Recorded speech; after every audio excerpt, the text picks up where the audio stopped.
जय हिंद दोस्तों, वंदे मातरम। अभी हमारे देश में अगर आप राजनीति माहौल की बात करें तो राजनीति सबसे चरम पर है और सबसे घटिया तरीके से भी अगर कोई राजनीति हो सकती है तो वो इसी समय हो रही है।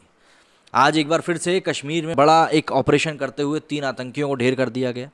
लेकिन जो खबर है वो कल की है, जिसमें कि जेसीयू समेत करीब करीब 5 जवान हमारे शहीद हो गए। वहीं पे कई न्यूज़ पोर्टल्स ने तो ये तक लिख के बोला कि भाई मारे गए। मतलब इन लोगों को ये भी नहीं पता चला कि शहीद होने में और मारे जाने में क्या अंतर होता है। खैर, इस बारे में कभी और बहस करेंगे।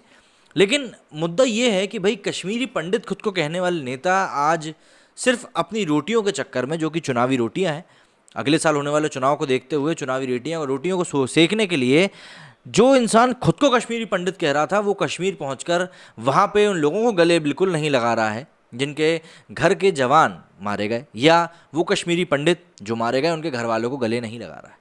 लेकिन हाँ, अपनी रोटियां सेकने के लिए एक दूसरे राज्य में ज़रूर जमकर बैठा हुआ है। सीधी सी बात है भाई, राजनीति यही होती है, अपने फ़ायदे के लिए। मतलब ऊँट किस करवट बैठ जाए ये आपको पता चल जाएगा अगर राजनीति आपको समझ में आती है तो। लेकिन जो भी कुछ ये कश्मीर में हो रहा है वो आखिर एकदम से क्यों हो गया? भाई लोग बोल रहे हैं धारा 370 हटने के कारण ये हुआ है। तो यार, धारा 370 हटने के कारण अगर ये चीज़ हो रही होती तो ये चीज़ अब शुरू नहीं हुई होती, ये चीज़ काफ़ी पहले शुरू हो गई होती, या इसकी सुगबुगाहट पहले आ चुकी होती। 15 अगस्त के दिन लाल चौक के ऊपर झंडा फहराया गया, जो कि सबसे सेंसिटिव एरिया माना जाता है वहाँ का, लेकिन तब भी वहाँ कुछ नहीं हुआ, आप देखेंगे। और अब सडनली ये सब चीज़ें कैसे शुरू हो गई? अब क्या इसके पीछे तालिबान की जीत का असर दिख रहा है, या तालिबान के काबुल में आ जाने के बाद आतंकियों का कॉन्फिडेंस लेवल बढ़ गया है, या फिर इन लोगों ने रणनीति बदल दी? क्योंकि देखिए, एक बात ये भी निकल कर सामने आ रही है कि जिस तरह से पहले आतंकी क्या करते थे, भाई हमला करते थे और वो आतंकी ही होते थे, उनको स्पॉट करना बहुत आसान होता था। लेकिन अगर आप स्लीपर सेल के कॉन्सेप्ट को समझते हो कि भाई स्लीपर सेल वो लोग होते हैं जो कि रोज़मर्रा के काम में लगे रहते हैं एक आम इंसान की तरह, लेकिन जैसे ही उनको मैसेज मिलता है वो अपने असली काम को अंजाम देने पहुंच जाते हैं। कुछ वैसा ही इस समय घाटी में भी चल रहा है। और इस बार जो ये नए आतंकियों को ट्रेन किया गया, उनको यही कहा गया कि तुमको एक आम जिंदगी जीनी है, बस जब तुमको इशारा किया जाएगा तब तुमको अपने काम पे लग जाना है। तो समझते हैं ये पूरा मामला क्या है और कश्मीर में क्या कुछ हुआ है। क्योंकि कई मेरे चाहने वाले, मैं कहूँगा सब्सक्राइबर्स जो हैं, वो इस बात से नाराज़ हो रहे थे कि मैं कश्मीर के ऊपर क्यों कुछ नहीं बोल रहा हूँ। लेकिन देखिए, ये एक ऐसी चीज़ है, ऐसी बात है, ऐसा इंसिडेंट है जिसके बारे में बगैर जानकारी के बोलना शायद कहीं ना कहीं अखर सकता था। तो समझते हैं ये पूरा मामला क्या है। जम्मू कश्मीर के पूंछ में सोमवार को 5 सैनिक शहीद हो गए।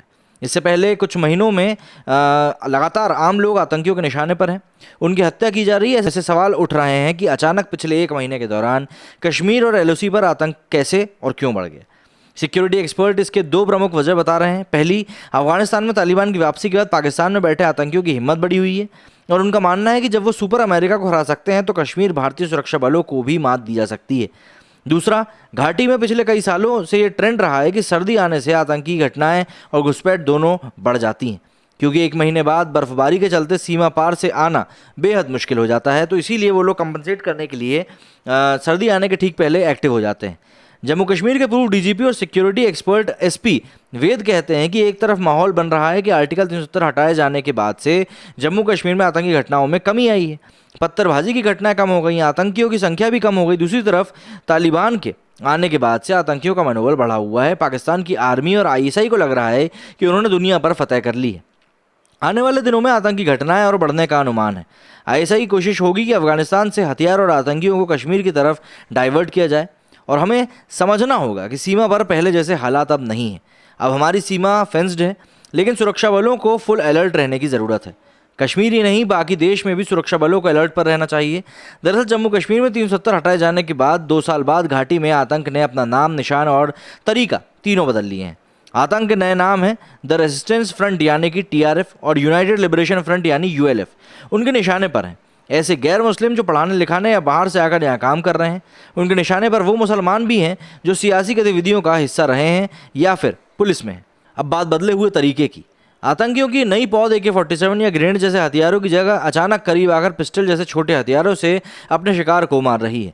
पिछले 1 साल में इसी तरह के 25 लोगों की हत्या की जा चुकी है। पिछले 5 दिनों में ऐसी 7 वारदातों में 7 लोग मारे गए। गुरुवार को श्रीनगर के एक सरकारी स्कूल में 2 गैर मुस्लिम टीचर्स को गोली मारी गई। अब समझना यह है कि भाई आखिर ये टीआरएफ है क्या? ये टीआरएफ दरअसल लश्कर तैयबा का ही एक छोटा नाम है। जम्मू कश्मीर के आतंकी संगठन में द रेजिस्टेंस फ्रंट नया नाम है। सुरक्षा बलों का मानना है कि 2019 में जम्मू कश्मीर से धारा 370 हटाए जाने के बाद टीआरएफ की गतिविधियां बढ़ी हैं। सुरक्षा मामलों के जानकार बताते हैं कि सीमा पार से आईएसआई हैंडलर्स ने ही लश्कर तैयबा की मदद से टीआरएफ को खड़ा किया। जम्मू कश्मीर पुलिस में 2016 से 18 तक डीजीपी रहे एसपी वेद बताते हैं कि टीआरएफ कुछ नया नहीं है, बल्कि आतंकी संगठन जैश और लश्कर के कैडर्स को ही नया नाम दिया गया है। पाकिस्तान की इंटेलिजेंस एजेंसी आईएसआई रणनीति के तहत ये नाम बदलते रहती है। यहाँ एक रोचक बात यह है कि 1990 में जम्मू कश्मीर लिबरेशन फ्रंट के गठन के बाद से ये पहली बार है जब किसी मिलिटेंट संगठन को गैर इस्लामिक नाम दिया गया है। अब मकसद क्या है इनका? भाई, सिक्योरिटी एक्सपर्ट एसपी वेद के मुताबिक आतंकी ऐसी घटनाओं के जरिए खौफ का माहौल बनाना चाहते हैं और संदेश देना चाहते हैं कि घाटी में अभी आतंक खत्म नहीं हुआ है। जम्मू कश्मीर में सुरक्षा बलों से जुड़े अधिकारी बताते हैं कि नए नाम से संगठन खड़ा करने का मकसद ये हो सकता है कि इंटरनेशनल मीडिया में ये संदेश जाए कि आर्टिकल 370 हट जाने के बाद से नाराज हुए आम युवा कश्मीरियों ने नए सिरे से मिलिटेंसी शुरू करी है। इस नए संगठन की गतिविधियों में पाकिस्तान का भी फायदा होगा। पाकिस्तान आतंकी संगठनों की फंडिंग की वजह से पहले से ही वैश्विक स्तर पर आलोचना का सामना कर रहा है, इसलिए नए आतंकी संगठनों की गतिविधियां बढ़ने से पाकिस्तान का नाम भी नहीं आएगा। एसपी वेद बताते हैं कि नई परिस्थितियों में जब कैडर घट रहा है और हथियारों की सप्लाई ठीक से नहीं हो पा रही, तब ऐसे में आतंकी लक्ष्य बनाकर किलिंग्स कर रहे हैं और छोटे हथियार जैसे कि पिस्टल वगैरह का इस्तेमाल कर रहे हैं। इससे उनके संसाधनों की बर्बादी कम होगी और दहशत का माहौल ज़्यादा से ज़्यादा बनेगा। ये क्लासिकल टेररिज्म है, यही 1990 में भी हुआ था। आतंक की ताज़ा घटनाएं आईएसआई के इशारे पर हो रही हैं। सीमा पार से नई रणनीति पर काम किया जा रहा है। ये सब 1990 की याद दिलाती हैं। इन घटनाओं से लोगों में खौफ का माहौल बनता है। इससे कश्मीरी पंडितों को वापस घाटी में बसाने की कोशिशें और भी ज़्यादा कमज़ोर होती हैं। सिक्योरिटी एक्सपर्ट बताते हैं कि हालातों के मुताबिक आतंकी संगठन अपनी रणनीति बदलते रहते हैं। सन 2000 के आसपास आत्मघाती हमलों का एक ट्रेंड था। 2016 में बुरहान वानी के एनकाउंटर के बाद हमने देखा था कि पत्थरबाजी की घटनाएं एकदम बढ़ गई थीं और उसी की आड़ में आतंकी घटनाओं को अंजाम दिया जाने लगा था। लेकिन हाल की घटनाओं में आतंकी आम नागरिक बाहर से आकर काम करने वाले रेहड़ी पटरी वालों की हत्या करके खौफ का माहौल बनाने का काम कर रहे हैं। सुरक्षा विशेषज्ञों के मुताबिक आतंक के खिलाफ लड़ाई में जम्मू कश्मीर पुलिस रीढ़ की हड्डी है। जम्मू कश्मीर पुलिस में काम करने वाले मुलाजिम आम कश्मीरी ही होते हैं और उन्हीं के बीच रहते हैं। इसलिए आतंकी संगठनों को लगता है कि जम्मू कश्मीर पुलिस पर हमला करना सबसे कारगर साबित होगा। इसलिए पिछले दिनों में हमने जम्मू कश्मीर पुलिस के जवानों की हत्याओं की खबर ज़्यादा सुनी है। वो भी इसी रणनीति के तहत किया जाता है। दूसरी तरफ बीजेपी कार्यकर्ताओं, लोकल बॉडी से जुड़े लोगों की हत्याएं भी हो रही हैं। आतंकी संगठन ये मैसेज देना चाहता है कि आर्टिकल 370 हटाए जाने के बाद कश्मीर में राजनीतिक गतिविधियों में लोग हिस्सा नहीं ले रहे हैं। ऐसे में जो भी लोग राजनीतिक गतिविधियों में शामिल हो रहे हैं या फिर बीजेपी का हिस्सा बन रहे हैं, उन पर जानलेवा हमला हो रहा है। ये सभी बातें सीधे तौर पर आपको बता सकती हैं, समझा सकती हैं कि भाई आखिर कश्मीर में समय क्या कुछ है जिसका कि वहाँ की आम जनता सामना कर रही है और किस तरीके से उन लोगों को वहाँ की चीज़ों को टैकल करना पड़ रहा है जो कि आम लोगों को दिख नहीं रहा, या फिर यूँ कह लें कि आम लोगों में से जो खास लोग हैं, जो जनप्रतिनिधि हैं, उनको नहीं दिख रहा। क्योंकि मामले कोई छोटे मोटे नहीं है, हर एक मामला काफ़ी बड़ा है। इसीलिए इन चीज़ों को संवेदना के रूप में देखना चाहिए। और जो लोग सवाल खड़े कर रहे हैं उनके बारे में हम क्या कहें, वो तो बस अपनी चुनावी रोटियां सेक रहे हैं, दूसरी जगह बैठ कर खुद को कश्मीरी पंडित कहने के बाद भी यहाँ पर आने की हिमाकत नहीं कर रहे हैं। मेरे इस वीडियो में फिलहाल इतना ही। जय हिंद, जय भारत।